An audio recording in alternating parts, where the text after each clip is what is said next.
நீர் என்னிலும் நான் உம்மிலும் ஒன்றாய் இருக்கிறதை போல இவர்கள் எல்லாரும் நம்மில் ஒன்றாய்.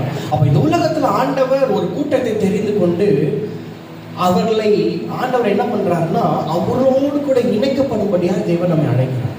ஹல்லேலூயா. இன்னைக்கு யோசித்து பாருங்க, நான் ஆண்டவரோட இணைக்கப்பட்டிருக்கிறேன்னா, ஆண்டவருடைய விருப்பம் என் வாழ்க்கையில் நிறைவேறி கொண்டிருக்கிறார். ஆண்டவர் என்ன யோசிக்கிறார் என்பதை என்னால் யோசிக்க முடியுதா? ஒரு தகப்பனுக்கு ஒரு பிள்ளைக்கு இருக்கிற உறவு எப்படி தெரியுமா? ஏதோ ஒரு பிரச்சனை வருதுன்னு வச்சுங்களேன், இல்லை ஒரு டெசிஷன் எடுக்க வேண்டிய ஒரு சூழ்நிலை வரும்பொழுது எங்கள் அப்பா கிட்ட போய் கேட்டு வரேன் அப்படின்ட்டு அப்பாவை போய் கூட்டு வருவாங்க.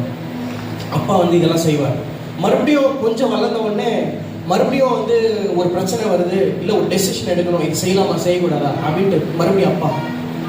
ஒரு 10 வருஷம் கழிச்சு இந்த பையனுக்கு தன்னுடைய அப்பாவுடைய விருப்பம் தெரிஞ்சே ஆகணும்.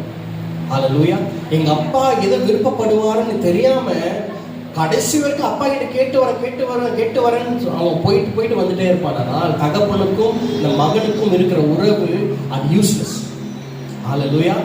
நாம் ஆரம்ப நாட்கள்ல கிறிஸ்து யார் என்பதை அறியாம இருக்கலாம், ஆரம்ப நாட்கள்ல கிறிஸ்துவோடைய அன்பு நம்ம அறியாம இருக்கலாம், அவருடைய விருப்பத்தை அறியாம இருக்கலாம். ஆனால் நான் வளர வளர வளர வளர வளர அவர் என்ன விரும்புகிறார் என்பதை என் இருதயத்திற்கு அது தெரியணும். ஹல்லேலூயா.